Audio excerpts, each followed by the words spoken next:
Ibihe byiza kuri mwebwe mu dukurikiye igitondo cyiza ku banyarwanda ndetse n'abandi bose mukurikira M247 TV muri mu bice bitandukanye mu Rwanda ndetse no hanze y'igihugu cy'u Rwanda.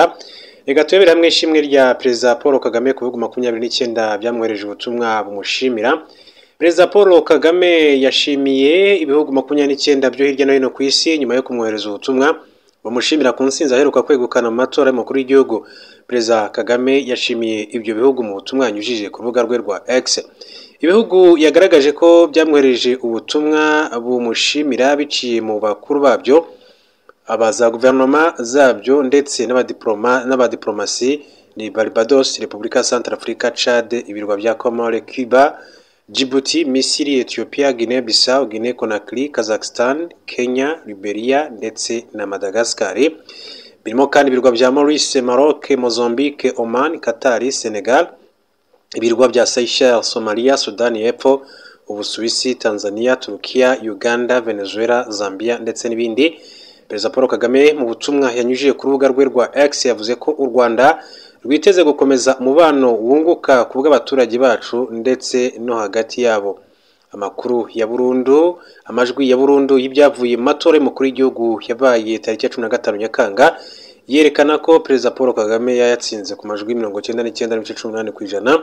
Dr Frank Habineza w'ishyaka riharanira demokarasi no kurengera ibidukikije mu Rwanda wamuguye mu ntege yagize amajwi 0.50%, naho Mpayimana Philippe wiyamamaje nk'umukandida wigenga agira 0.32% nk'uko amajwi yashyizwe ahagaragara na komisiyo y'igihugu y'amatora ku munsi w'ejo yakomeje kugenda abigarukaho. Kaba rero umukuru w'igihugu cy'u Rwanda yafashe umwanya ku rubuga rwa X rwa Twitter ashimira aba bakuru b'ibihugu ndetse na za guverinoma bitandukanye bafashe umwanya nabo bakamwifuriza intsinzi ndetse no kumubwira yuko biteguye gukomeza gukorana n'igihugu cy'u Rwanda mu bihe biri imbere.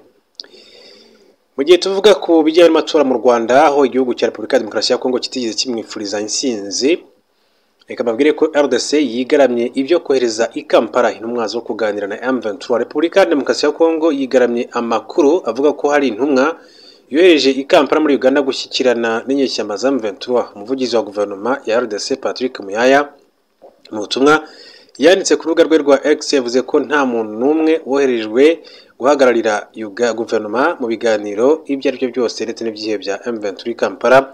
Patrick Muyaya yahakanye amakuru mu gihe hari amakuru aturuka muri RDC avuga ko Kinshasa yohereje i Kampala intumwa ziyobowe n'uwitwa Helen Ilunga. Izi ntumwa kandi zirimo Abe Bahala Okwibale Jean Bosco usanzwe muzabikorwa wo gahunda ishinzwe kwambura intwaro imitwe itwaje intwaro ndetse no gusubiza mu buzima busanzwe abahoze ari abarwanyi bayo. Uyu wahoze ari umuyobozi w'inama nkuru y'itangazamakuru n'itumanaho muri RDC yajyanye kandi Kampala n'abarimo uwitwa Mutwale Malangu cyo kimwe na Okwankwa Bukasa Anselme nk'uko bigaragazwa na ordre de mission bahawe na Minisitiri w'Intebe wungirije wa RDC akaba na Minisitiri w'Ingabo ndetse n'abahoze ku rugamba. Ni ordre de mission igaragaza ko mission boherejwemo i Kampala igomba kumara iminsi igera kuri 5. Intumwa zo ku ruhande rwa M23 bivuga ko zoherejwe muri iyi mishyikirano yateguye ku buhuza bwa Perezida Yoweri Kaguta Museveni na Uhuru Kenyatta uhoze ayobora Kenya, zirimo Rene Abandi muhoza muzabikorwa ushinzwe gushyira mu bikorwa amasezerano y'amahoro uyu M23 yari yarasinyanye na leta ya Kongo. Abandi wanigeze kuba umuvugizi wa M23 i Kampala bivuga ko ari kumwe n'abarimo Lawrence Kanyuka usanzwe umuvugizi w'ishami rya politiki rya M23, Colonel Imani Nzenze uri mu basirikare bakuru ba M23 ndetse n'uwitwa Yannick Kisola nk'uko amakuru atugeraho akomeza kugenda abivuga.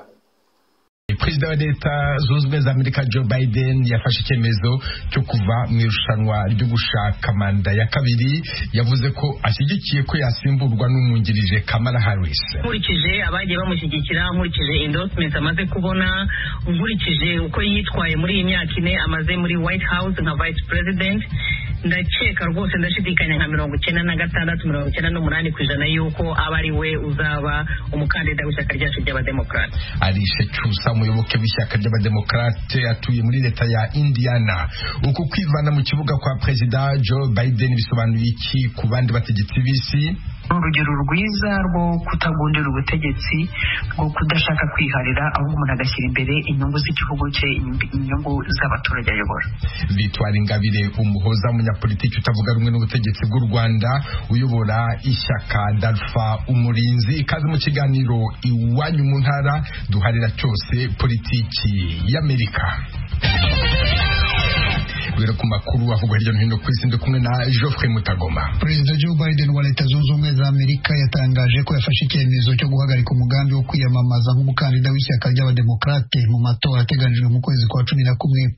Ku itangazo yasohoye ku gicamunsi cy'ejo ku Cyumweru, yavuze ko nubwo yari afite umugambi wo kongera kwiyamamariza kuyobora Amerika, yemera ko kubera inyungu z'ishyaka rye n'inyungu z'igihugu akwiriye kubihagarika, akibanda ku kubahiriza inshingano ze nk'umukuru w'igihugu mu minsi asigaje ya manda ye nka perezida.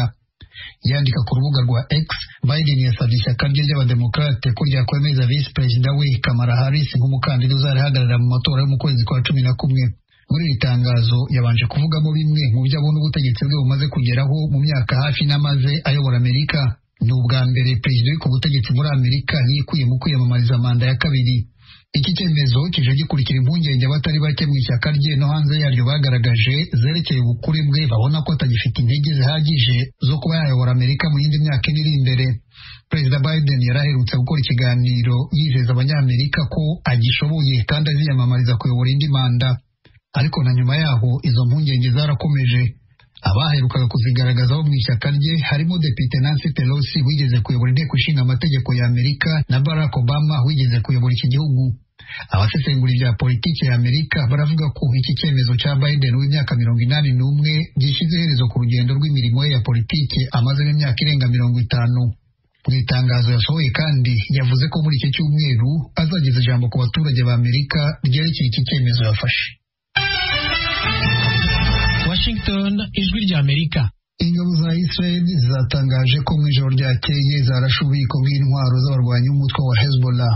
Ingabo za Israel ziri ku mupaka ihana na Liban n'umutwe w'abarwanyi ba Hezbollah bashyigikiye Hamas muri Palestina bakozanyaho hafi buri munsi kuva Hamas yagaba igitero muri Israel tariki 7 z'ukwezi kwa 10 umwaka ushize, bigateza intambara hagati y'impande zombi. Ibigo bibiri bibikwamo intwaro za Hezbollah ingabo za Israel zirwanira mu kirere zarashe mu majyepfo y'igihugu byari bibitse ibisasu byo mu bwoko bwa rokete n'izindi ntwaro nk'uko byagaragajwe mu itangazo ry'igisirikare cya Liban. Kuwa gatandatu nijoro, itangazamakuru rya leta muri Liban ryavuze ko Israel ryise umwanzi yagabye igitero ku mujyi wa Adlun uri mu birometero 30 uvuye ku mupaka w'ibihugu byombi. Yavuze ko icyo gitero cyari kigamije ububiko bw'intwaro cyakomerekeje abasivili 6. Nyuma y'isaha imwe iki gitero gitangajwe, hari hagiturika ibisasu nk'uko byatangajwe n'itangazamakuru rya leta. Ryerekanye amashusho kuri murandasi agaragaza ibisasu byaturikaga mu mujyi wa Adlun. Ibice by'ibyo bisasu byaturikaga byaguye mu midugudu ihegereye nk'uko iryo tangazamakuru rya leta ribyemeza. Ishami ry'umutwe w'abarwanyi ba Hamas bo muri brigade yitwa Ezzedin Al-Qassam bavuze ko barashe igisasu cya roketi muri Israel mu majyaruguru y'i Galilaya. Umutekano wakajijwe i Paris mu Bufaransa ahateganijwe gutangira imikino ya Olympique mu cyumweru gitaha. Amatsinda y'abapolisi bakora amarondo, indege za gisirikare n'ingabo ziryamiye amajanja bazimagije umujyi wose n'inkengero z'uruzi rwa Seine ruzagaragara mu birori byo gutangiza iyi mikino ku mugaragaro. Hashize umwaka umukuru w'imikino ya Olympique mu gihugu cy'Ubufaransa Tony Estanguet atangaje ko i Paris ari wo mujyi uzaba uri ku isonga mu kugira umutekano ku isi iyi mikino nitangira. Umunyamakuru w'ibiro ntaramakuru by'Abanyamerika Associated Press uri i Paris mu Bufaransa aravuga ko urebye uburyo umutekano wakajejwe muri uyu mujyi utapfa gushidikanya ku magambo